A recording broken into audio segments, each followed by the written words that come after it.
When I was writing these characters, I really loved them all, even though I felt like all of them in some way are pretty flawed, and they definitely have limits in a way where maybe they should have moved beyond those limits at this point in their lives. I really was writing each character from their point of view. Like in the time that I was writing that character, I was arguing on their behalf. One way that I like to think about the movie is that it's a coming-of-age story, and that you typically see that when a young girl is on the precipice of adolescence, or, you know, like that hinterland between like 12, 13, 15.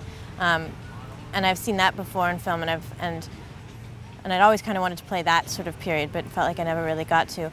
And when I read this script, I saw it as a different kind of coming of age, when a girl is firmly crossing over the threshold into womanhood, like no going back. From Margot's perspective, I think, like most women I know, you grow up as a child with fairy tales that all end with "and they lived happily ever after."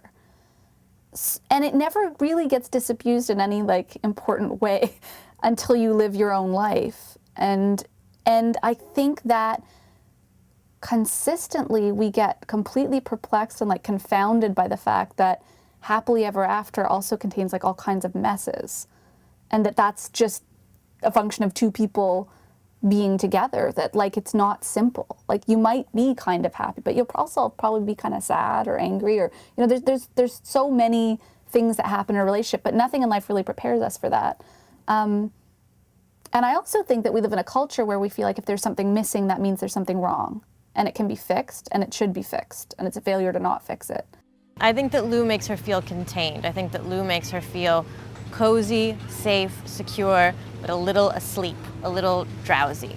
And then by accident or by fate, Daniel comes into her life and she's sort of awoken from slumber. I mean, I think about her in a lot. I think of her as Sleeping Beauty. I think of her as Anna Karenina. I think of her as Charlie Chaplin. I think of her